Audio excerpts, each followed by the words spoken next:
안녕하세요. 크리스찬의 톡톡한 책 읽기. 오늘 책은요, 복음서의 여자들이라는 책입니다.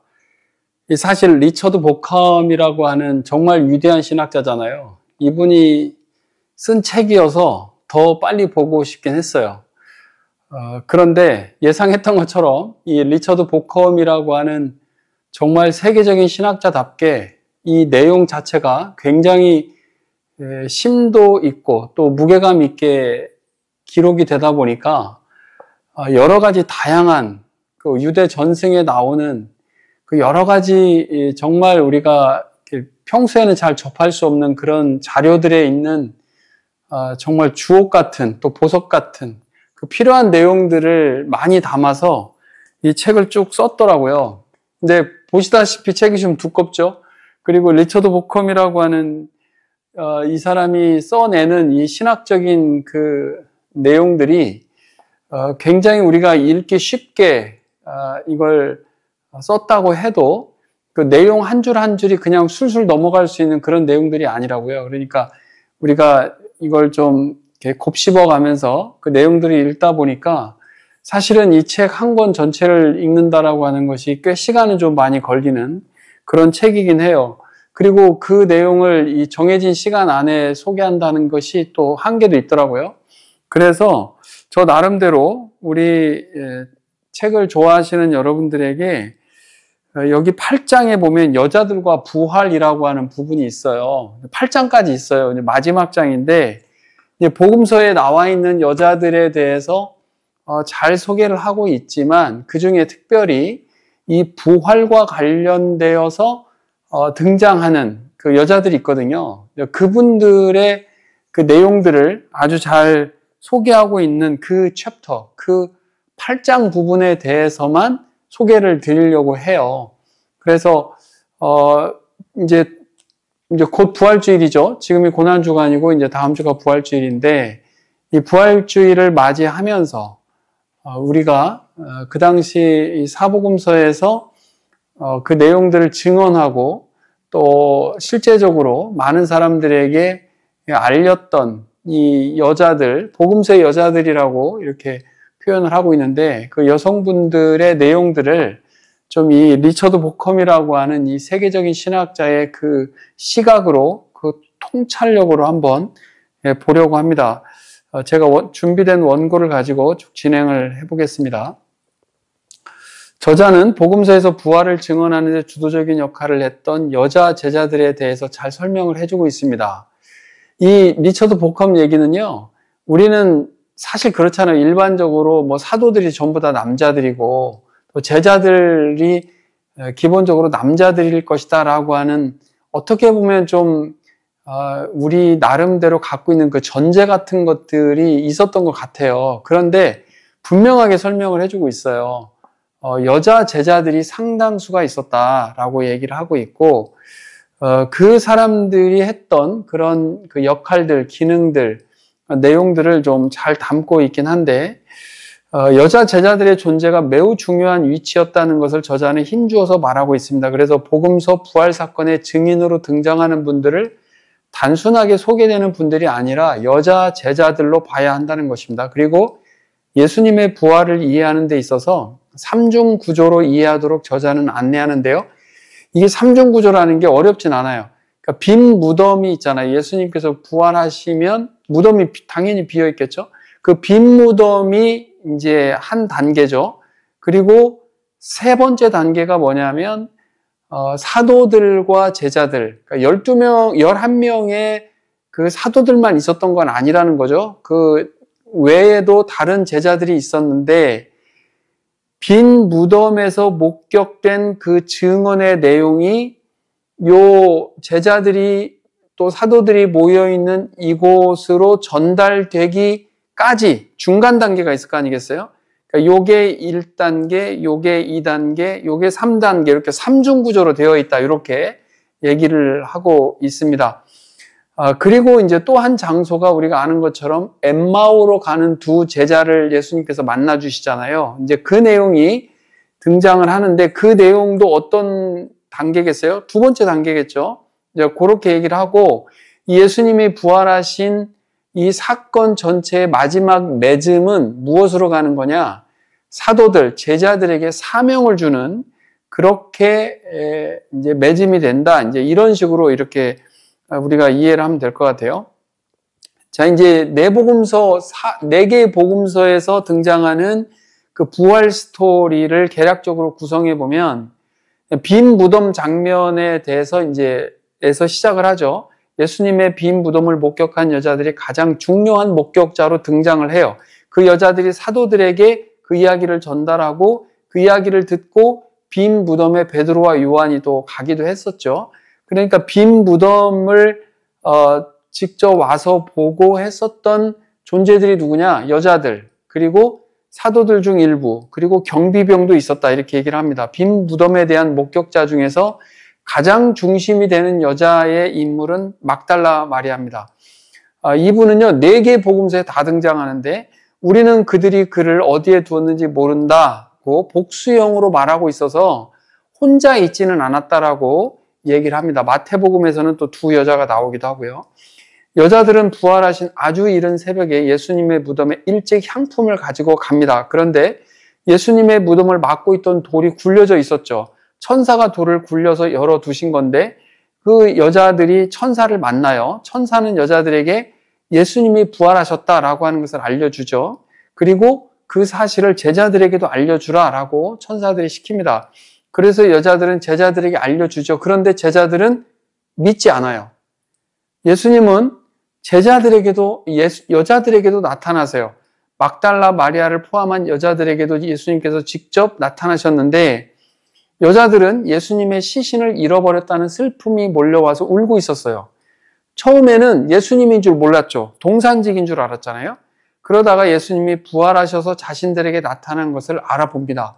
그리고 주님을 붙잡으려고 하잖아요. 그런데 주님께서 붙잡지 못하게 했었죠. 그 자리에서 예수님께 경배를 하는 모습입니다.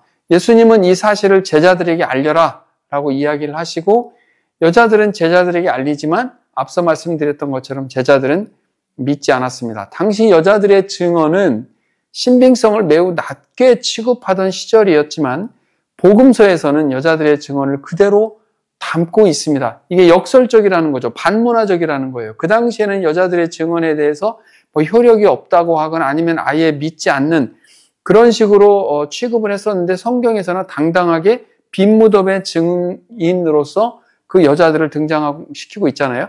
당시 여자들이 법정에서 증인으로 채택되지 못한 이유에 대해서 요세푸스는 이렇게 전해주고 있는데요.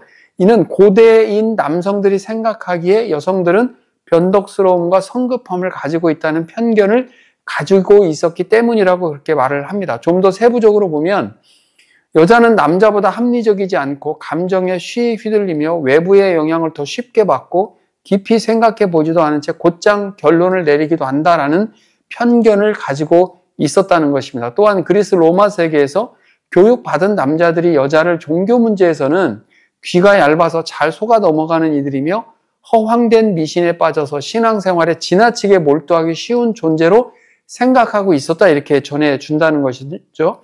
그래서 그런지 2세기에 이교도의 지식인, 그러니까 기독교를 완전히 철저히 반대하고 적대시했던 지식인 중에 켈수스라는 사람이 있어요.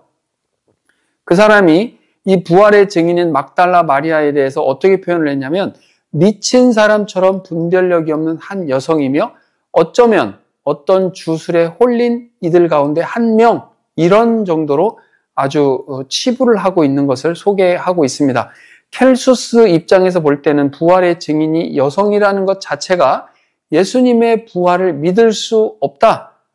이렇게 얘기를 하는 것이죠. 그런데 이것을 반대로 본다면 당시 증인으로서 제대로 평가를 받지도 못한다는 것을 알면서도 여성의 목격담을 4개의 복음서에 다 담고 있다는 것 자체가 부활의 목격자로서 그들의 역할에 대한 신뢰를 주는 기록으로 볼 수 있다라고 주장하는 사람들이 훨씬 더 많이 있습니다. 당시 유대 역사에서 여성들이 하나님의 계시를 받았다고 해도 사회에서는 이를 받아들이지 않았고 믿지도 않으려고 했다는 것이 정설입니다. 심지어 대부분 남자들은 하나님께서 여성들에게 계시를 주지 않았다, 이런 믿음을 가지고 있었다고도 해요.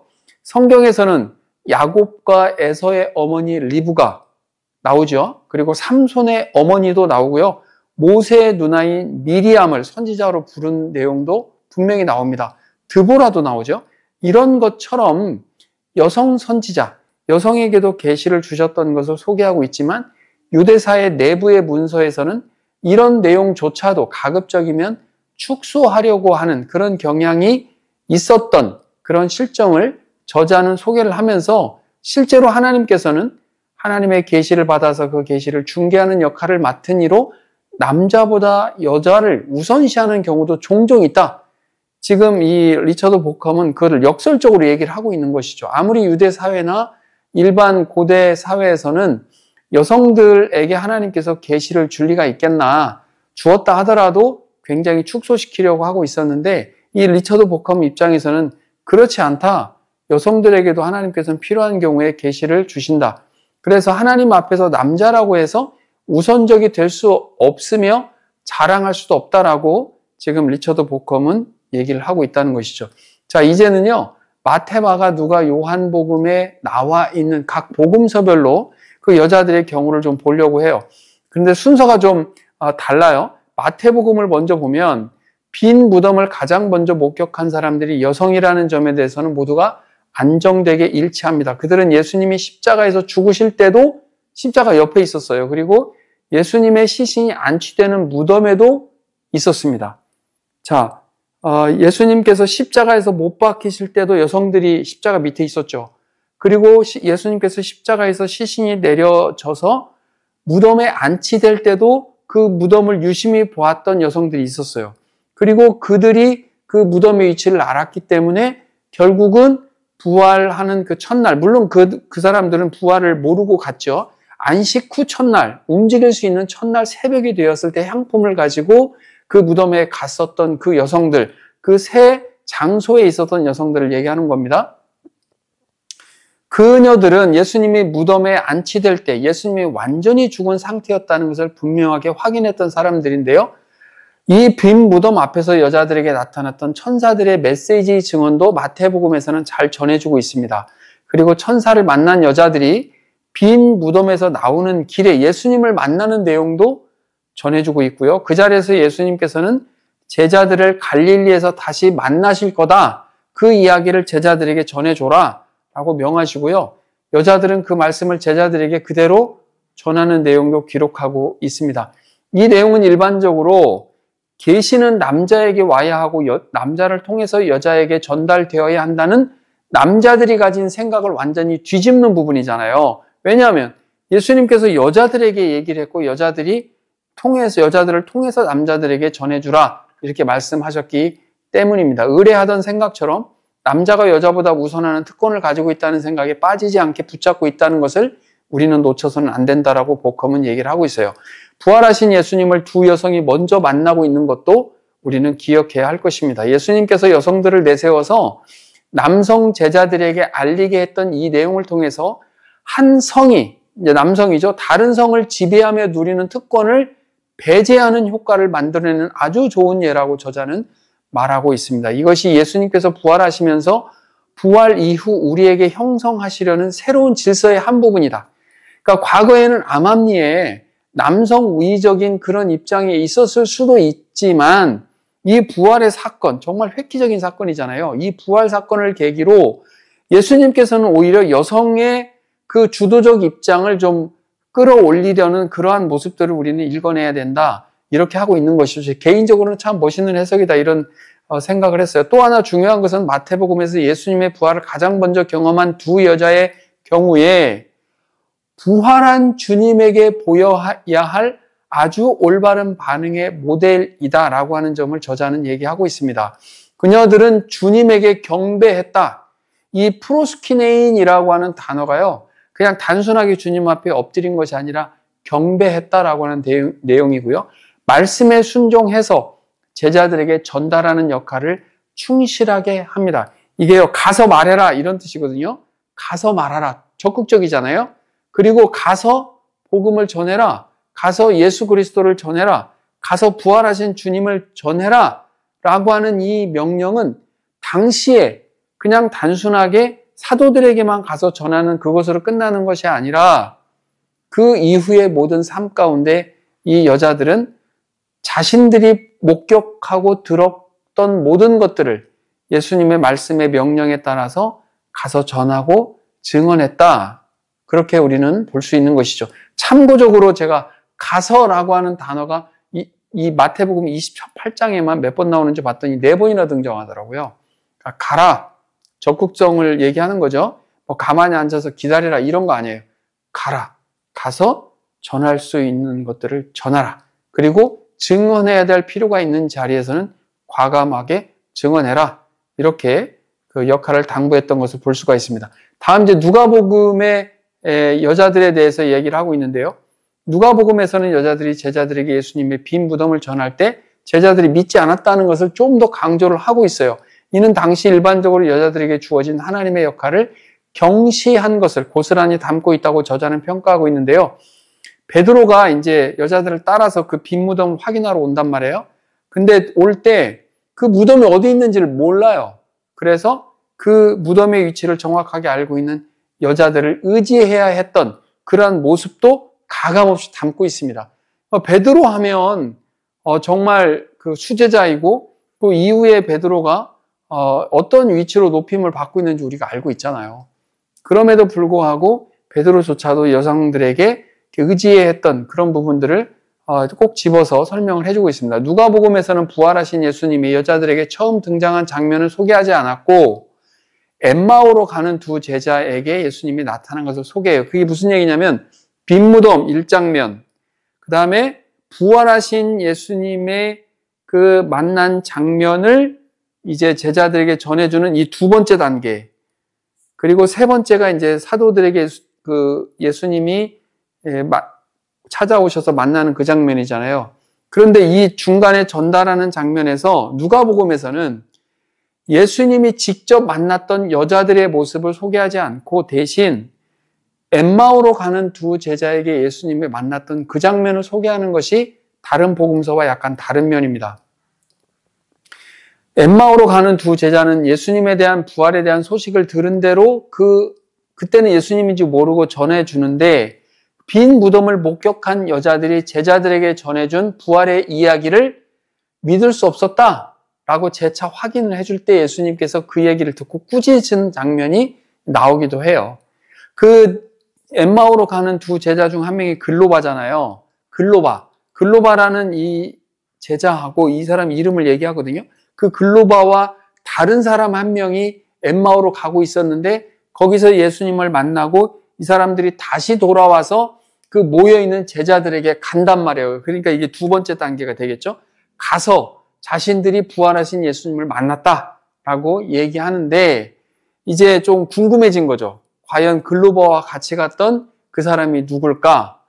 여러분, 예수님이 십자가에 못 박히실 때 십자가 바로 밑에 있던 여성 중에 한 명으로 소개되는 사람이 누구냐면, 그러니까 글로바의 마리아라고 소개를 하고 있는데 그 글로바의 마리아가 누굴 거냐? 글로바의 아내 마리아를 말하는 거 아니겠느냐? 그러면 글로바의 아내였다면 엠마오로 가는 그 두 제자는 글로바와 글로바의 아내이지 않겠느냐? 혹은 뭐 글로바의 아들이지 않겠냐? 왜냐하면 글로바의 아들이 나중에 유대인 그 그리스도인의 굉장한 지도자로 이제 시므온이라고도 하고 시몬이라고 하는 사람으로 이제 등장을 하거든요. 그런데 여기서는 아마도 글로바의 아내 둘이서 갔을 것이다. 그러면 엠마오로 가는 두 제자 중에 남자도 있었고 여자도 있지 않았겠느냐? 우리가 이렇게 추측을 할 수 있는 것이죠. 요한복음에 등장하는 여자들의 모습인데요. 막달라 마리아가 예수님이 안치된 무덤에 왔을 때 돌이 치워졌었죠. 그리고 시신이 도둑을 맞았다라고 하는 결론을 내리고 굉장히 슬퍼해요. 자신이 주님을 이제 잊어버린 것이 아니냐라고 하는 그런 두려운 마음을 담고 있었죠. 그때 슬퍼하는 마리아의 이름을 예수님께서 불러주세요. 굉장히 친밀하죠. 그 장면에서 예수님과 1대1의 친밀함을 드러내는데 예수님께서 이후에도 도마, 베드로 이런 사람들에게 아주 친밀하고 그 친절함을 드러내는 장면으로 이어지는데요. 막달라 마리아를 부르신 예수님의 모습을 요한복음 10장에 있는 선한 목자와 한 마리의 양으로 비유해서 이 리처드 보컴은 소개를 해요. 목자는 그 양을 알고 그 양들도 목자를 알잖아요. 그 음성을 안다. 그런 표현 우리가 아시죠? 그렇게 표현해주고 있는 대표적인 장면이 아니겠느냐. 그래서 요한복음 14장 21절에 보면 나를 사랑하는 자는 내 아버지께 사랑을 받을 것이요 나도 그를 사랑하여 그에게 나를 보여주겠다. 이렇게 하는 그 말씀의 실천이다. 이렇게 얘기도 합니다. 막달라 마리아는 요한복음 20장 18절에서 내가 주를 보았다라고 힘주어서 말을 해요. 이 표현은 나중에 다른 제자들도 똑같이 써요. 누구에게 씁니까? 도마에게 쓰잖아요. 예수님께서 나타났을 때 도마가 없었잖아요. 근데 도마가 왔을 때 뭐라고 표현해요? 우리가 주를 보았다라고 얘기하는 것이죠. 그리고 나중에 고린도전서 9장 1절에서도 보면 바울이 내가 주 예수를 보지 않았느냐? 내가 주 예수를 보았다라고 주장하는, 그러니까 내가 주를 보았다라고 하는 그 표현이 결국은 사도들에게도 또 많은 복음 전해주는 사람들, 직접 예수님을 본 사람들은 다 내가 주를 보았다라고 하는 그런 표현의 연장선상으로 나왔다라고 하는 것을 이 저자는 얘기를 하고 있습니다. 이렇게 예수님을 본 사람들의 강력한 증언은 오늘날 우리에게 보지 않고 믿을 수 있는 가교 역할을 해요. 이게 무슨 뜻이냐면 예수님을 내가 주를 보았다라고 하는 증언들이 계속 이어지고 그 증언을 들었던 사람은 어떻게 되겠어요? 주님을 볼 수 없는 위치지만 본 사람이 있기 때문에 우리는 주님을 보지 않고 믿는 그런 복을 주님께서 우리에게 주신다 했잖아요. 나를 보지 않고 믿는 자에게 복을 준다. 그 정말 복이 있다 이렇게 표현하시잖아요. 그런 것처럼 내가 주를 보았다라고 하는 사람들의 증언들의 확고함이 결국은 주님을 보지 않았지만 우리는 주님을 믿을 수 있습니다라고 하는 그 믿음의 고백을 가져올 수 있는 그 가교 역할을 했다라고 보컴은 얘기를 하고 있습니다. 마지막으로 이제 마가복음에 나오는 여자들인데요. 마가복음은 삼중구조, 즉 첫 빈무덤의 단계, 그 내용을 사도들을 포함한 제자들의 그룹에 전달하는 중간 단계, 그리고 제자들에게 전달이 되는 세 번째 단계까지가 나타나지 않는 아주 독특함을 가지고 있다라고 저자는 얘기하고, 부활의 아침에 여자들은 무덤에 도달하죠. 이미 돌이 굴려져 있는 것을 목격해요. 그리고 흰 옷을 입은 청년을 만납니다. 천사죠. 그 천사로 보이는 그 청년은 제자들과 베드로에게 갈릴리에서 예수님의 제자들을 만날 것이라는 말씀을 전하도록 당부합니다. 천사들이 얘기를 하거든요. 가서 제자들에게 갈릴리에서 예수님을 만날 거니까 그 얘기를 전해줘라. 그 말은 무슨 뜻이에요? 갈릴리에서 주님께서 너희들을 만날 거니까 그렇게 알고 있거라라고 전해주라는 거죠. 그 얘기까지 다 들어요. 그런데 여자들이 놀라고 떨면서 너무 두려워해서 아무 말도 하지 못했다라고 하고 끝나요.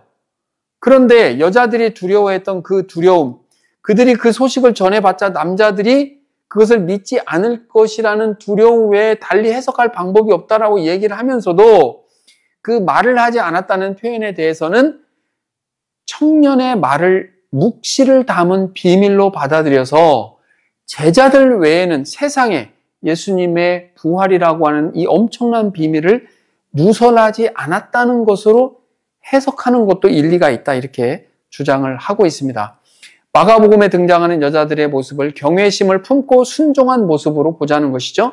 신비한 것 앞에서 느끼는 경외심이 남자보다 여자에게 침묵을 만들어낼 가능성이 매우 높고 남자들과 함께 있는 자리에서 말을 삼가는 여자들의 문화적인 습관 때문일 수 있다라고 하는 것이 저자의 의견이기도 합니다.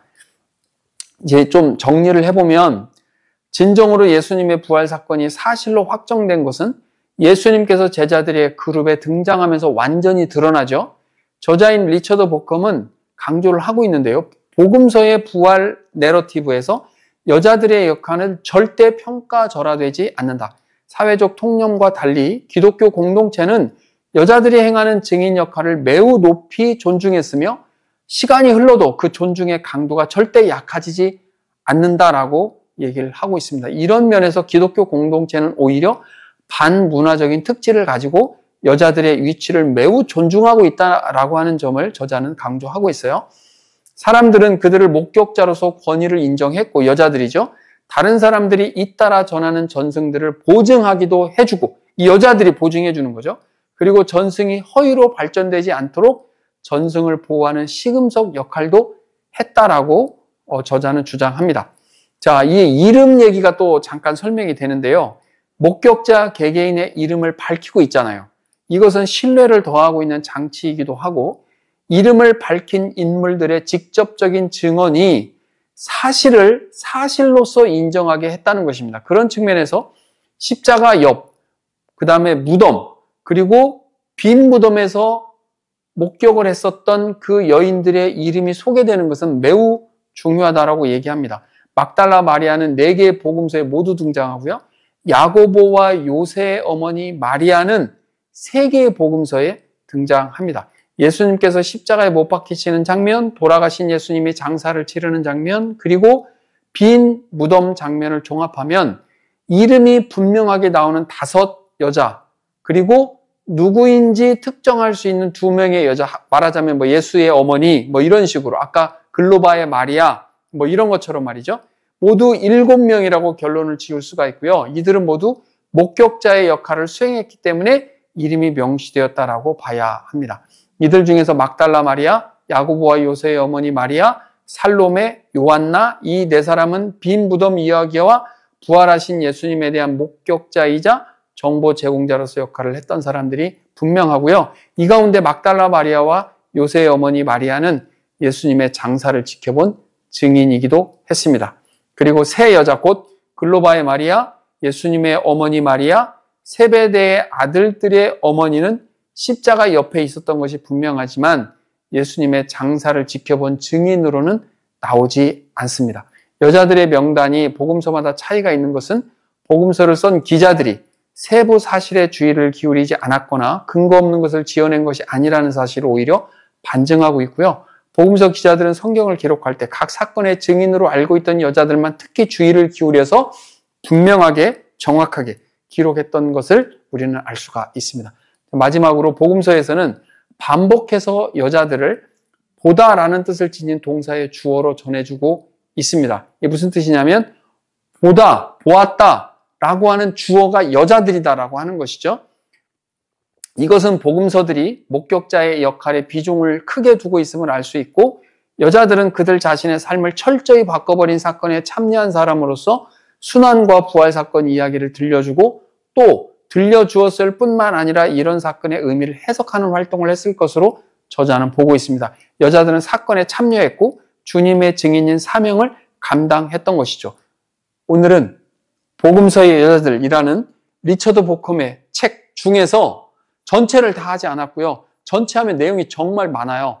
그래서 전체 중에서 우리가 부활주의를 앞두고 8장에 있는 이 부활과 그 부활을 목격한 여자들에 대한 내용들, 이 한 개의 챕터에 대해서만 소개를 해드렸습니다. 크리스천의 톡톡한 책 읽기, 복음서의 여자들, 여기서 마치겠습니다. 감사합니다.